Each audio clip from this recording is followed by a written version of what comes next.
বর্তমানে পুরো পৃথিবীতে যুদ্ধের পরিস্থিতি তৈরি হয়েছে। তার মধ্যে ইরান ইসরায়েলে হামলা করার পর থেকে ব্যাপারটা যেন আরও খারাপ হয়ে গেছে। এরই মধ্যে অনেকে প্রশ্ন করেছে, ইরান কি ইসরায়েলকে ধ্বংস করতে সক্ষম? ইরানের সামরিক শক্তি কতটুকু, আর ইসরায়েলের সামরিক শক্তি বা কতটুকু? আপনারা হয়তো জানেন না, ইসরায়েলের থেকে ইরানের আয়তন 100 গুণ বড়। এইদিকে ইসরায়েলকে সুরক্ষা দিচ্ছে আমেরিকা। ইরান যেন ইসরায়েলকে হামলা না করে সেই জন্য বারণ করছে আমেরিকা। সব মিলিয়ে ইসরায়েল এবং ইরানের মধ্যে ব্যাপক সংঘর্ষ চলছে। যদি ইসরায়েল এবং ইরানের মধ্যে যুদ্ধ লাগে তাহলে কোন দেশ জিতবে? এই প্রশ্নটির উত্তর আমাদের জানতে হলে আমাদেরকে জানতে হবে কোন দেশের কাছে কতটা শক্তি রয়েছে। তো চলুন এই দুইটি দেশের সামরিক শক্তি সম্পর্কে জেনে আসি। যেমনটা আপনারা জানেন, ইসরায়েল এবং ইরানের বর্ডার অনেক দূর ছাড়াছাড়ি, কিন্তু তারপরও তাদের সম্পর্ক ভালো নয়। সবসময় ইরান এবং ইসরায়েলের মধ্যে ঠান্ডা যুদ্ধ লেগে থাকে। তবে প্রথমে কিন্তু ইরান এবং ইসরায়েলের সম্পর্ক অনেক ভালো ছিল। যখন সোভিয়েত ইউনিয়ন ভেঙে যায় তখন থেকে দুইটি দেশের মধ্যে সম্পর্ক আরও বেশি খারাপ হতে থাকে। এবার চলেন জেনে আসি এই দুইটি দেশের সেনাবাহিনী, নৌবাহিনী এবং বিমান বাহিনী কতটা শক্তিশালী, আর তারা কী কী অস্ত্র ব্যবহার করে থাকে।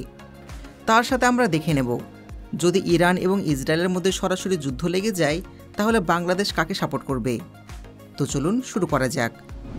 তো সব প্রথমে আমরা জেনে নেব ইসরায়েলের সেনাবাহিনী সম্পর্কে। ইসরায়েল সেনাবাহিনীতে 1,75,000 অ্যাক্টিভ মিলিটারি রয়েছে।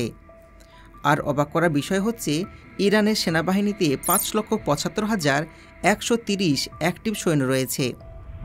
গ্লোবাল ফায়ার পাওয়ার র্যাঙ্কিং অনুযায়ী 2024 সালে ইসরায়েল হচ্ছে পৃথিবীর 17তম সবথেকে শক্তিশালী দেশ, আর এই র্যাঙ্কিংয়ে ইরানের অবস্থান হচ্ছে 14তম। পৃথিবীর 14তম সবথেকে শক্তিশালী দেশ হচ্ছে ইরান। সামরিক শক্তির দিক থেকে ইসরায়েলের থেকে 3 ধাপ এগিয়ে আছে ইরান। তাছাড়া মিলিটারি সংখ্যার দিক থেকে ইরান কিন্তু এগিয়ে রয়েছে। এই দুইটি দেশের মিলিটারি ফোর্সে প্রচুর পরিমাণে রিজার্ভ সৈন্য রয়েছে এবং ইসরায়েলের একটি নিয়ম রয়েছে যেটি আপনারা কম বেশি সকলেই জানেন। ইসরায়েল দেশটিতে কোনো নাগরিকের 18 বছর বয়স হলে, হোক সে ছেলে কিংবা মেয়ে, সবাইকে বাধ্যতামূলক মিলিটারি ট্রেনিং নিতে হবে। ছেলেদের জন্য 3 বছর এবং মেয়েদের জন্য 2 বছর ট্রেনিং নিতে হবে।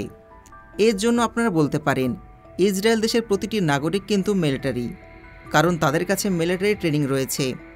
যদি কোনো সময় যুদ্ধ লেগে যায় তাহলে তারা মিলিটারি ফোর্সে যুক্ত হবে এবং দেশের হয়ে যুদ্ধ করবে। অন্যদিকে ইরানেরও কিন্তু এরকম একটা নিয়ম রয়েছে।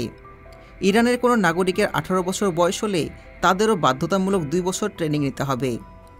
তবে ইরান দেশটিতে শুধুমাত্র ছেলেদেরকেই মিলিটারি ট্রেনিং নিতে হয়। ইরান দেশটিতে মেয়েদের কোনো ট্রেনিং দেওয়া হয় না, কারণ এটা মুসলিম কান্ট্রি। তো এবার যদি কথা হয় মিলিটারি বাজেটের, তাহলে মিলিটারি বাজেট এমন একটা জিনিস যেটি একটি দেশের মিলিটারিদের অবস্থা ডিটারমাইন করে। আপনি যত বেশি বাজেট দিবেন তত বেশি ভারী ভারী অস্ত্র এবং যন্ত্রপাতি কিনতে পারবেন। তাছাড়া মিলিটারিদের অনেক ভালো মতন ট্রেনিং দিতে পারবেন। তবে ইসরায়েল মিলিটারিদের বাজেট শুনলে আপনি চমকে যাবেন।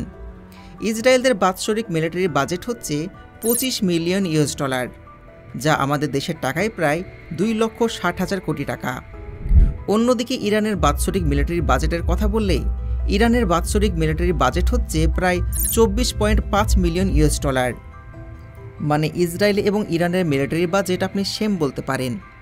এই দুইটি দেশ প্রতি বছর মিলিটারির পেছনে প্রায় একই পরিমাণ অর্থ ব্যয় করে থাকে। ইসরায়েলের কাছে যুদ্ধ ট্যাঙ্ক রয়েছে 2,750টি। এছাড়া আর্মার ভেহিকেল রয়েছে 10,500টি। ইসরায়েলের কাছে সেলফ প্রোপেল আর্টিলারি রয়েছে 650টি। তাছাড়া রকেট আর্টিলারি রয়েছে 800টি। এর সাথে যুদ্ধক্ষেত্রে সবথেকে ইম্পর্টেন্ট হচ্ছে রকেট প্রজেক্টর, ওটা রয়েছে 150টি। অন্যদিকে ইরানের যুদ্ধ ট্যাঙ্কের কথা বললেই ইরানের কাছে যুদ্ধ ট্যাঙ্ক রয়েছে 1,650টি।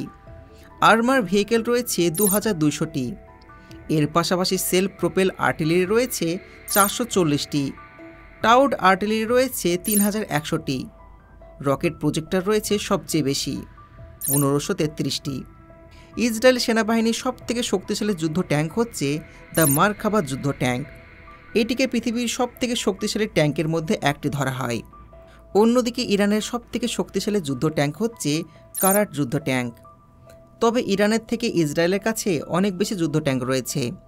যুদ্ধ ট্যাঙ্কের দিক থেকে ইসরায়েল এগিয়ে থাকলেও রকেট লঞ্চারের দিক থেকে ইরান কিন্তু এগিয়ে থাকবে না, কারণ ইরানের কাছে 200 থেকে 300টি রকেট লঞ্চার রয়েছে।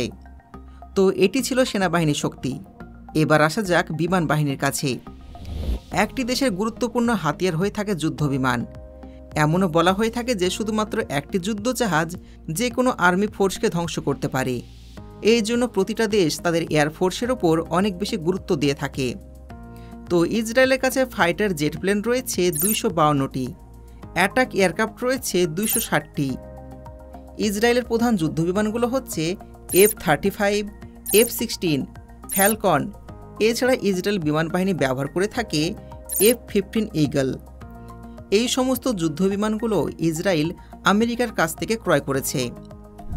অন্যদিকে ইরানের ফাইটার জেট প্লেনের কথা বললে ইরানের কাছে রয়েছে 150টি fighter jet plane, attack aircraft রয়েছে 160টি। ইরানের মেন ফাইটার জেট প্লেনগুলো হচ্ছে F-14 টমহক, এছাড়া রয়েছে ম্যাকডোনাল্ড ডগলাস F-4, রয়েছে ফ্যান্টাম, রয়েছে F-5 টাইগার। ইরান এই সকল যুদ্ধবিমান আমেরিকার কাছ থেকে ক্রয় করেছে। এখানে আমেরিকার চালাকি আপনি বুঝতে পারছেন। আমেরিকার কাজই হচ্ছে ব্যবসা করা। আমেরিকার কাজই হচ্ছে দুই দেশের মধ্যে যুদ্ধ লাগিয়ে দেওয়া। দুই দেশের মধ্যে যখন যুদ্ধ চলবে তখন অস্ত্র বিক্রি করে আমেরিকা অনেক লাভবান হবে। ইসরায়েলের কাছেও আমেরিকার ফাইটার জেট প্লেন রয়েছে, আবার ইরানের কাছেও আমেরিকার যুদ্ধবিমান ফাইটার জেট প্লেন রয়েছে। তবে এই দিক থেকে ইরান কিন্তু অনেক চালাক। ইসরায়েলের সাথে রাশিয়ার শত্রুতাপূর্ণ সম্পর্ক রয়েছে, অন্যদিকে ইরানের সাথে রাশিয়ার অনেক বন্ধুত্বপূর্ণ সম্পর্ক রয়েছে। তাই ইরান রাশিয়ার কাছ থেকে অনেক ভালো ভালো অস্ত্র কিনে রেখেছে। এর মধ্যে রয়েছে MiG-29, রয়েছে সুখোই Su-30। আর এটা জানলে আপনি অবাক হবেন, কিছুদিন আগে বাংলাদেশ সরকার রাশিয়া থেকে MiG-29 এবং সুখোই 30 যুদ্ধবিমান ক্রয় করার জন্য কথা বলেছে। আর এটা সোশ্যাল মিডিয়াতে আগুনের মতন ছড়িয়ে পড়েছে। এবার আসা যাক আরেকটি গুরুত্বপূর্ণ বিষয়, নৌবাহিনীর কাছে। একটি দেশকে রক্ষা করার জন্য যেমন সেনাবাহিনী, বিমান বাহিনী গুরুত্বপূর্ণ হয়ে থাকে, ঠিক তেমনই সমান গুরুত্বপূর্ণ হয়ে থাকে নৌবাহিনী। আর যে দেশের চারপাশে সমুদ্র রয়েছে তাদেরকে তো নৌবাহিনী শক্তিশালী করতে হবে। এটা জেনে আপনি চমকে যাবেন, ইসরায়েল শক্তিশালী দেশ হওয়ার পরও ইসরায়েল নৌবাহিনীর কাছে কিন্তু কোনো এয়ারক্রাফট ক্যারিয়ার নেই। তবে এই দিক থেকে বাংলাদেশ কিন্তু অনেক এগিয়ে রয়েছে। বাংলাদেশের কাছে একটা এয়ারক্রাফট ক্যারিয়ার রয়েছে। তাছাড়া ইসরায়েল নৌবাহিনীতে কোনো ফ্রিগেট নেই। ইসরায়েল নৌবাহিনীর কাছে কেবলমাত্র ডেস্ট্রয়ার আছে। তাছাড়া তাদের কাছে রয়েছে 3টি করবেট, এর পাশাপাশি 6টি সাবমেরিন, রয়েছে 32টি পেট্রোল ভেসেল। অন্যদিকে ইরানের নৌবাহিনীর কথা বললে ইরানের নৌবাহিনীর কাছে কোনো এয়ারক্রাফট ক্যারিয়ার নেই, কিন্তু ইরানের নৌবাহিনীর কাছে 5টি ফ্রিগেট রয়েছে। আর এই দিক থেকে ইরান এগিয়ে রয়েছে। অবাক করার বিষয় হচ্ছে ইরান নৌবাহিনীতে 33টি সাবমেরিন রয়েছে, যেটি ইসরায়েলের থেকে অনেক বেশি। তো বুঝতেই পারলেন নৌবাহিনীর দিক থেকে ইরান সবসময় এগিয়ে রয়েছে। এবার আসা যাক সবথেকে বিপজ্জনক হাতিয়ারের কাছে, যাকে পারমাণবিক অস্ত্র বলা হয়।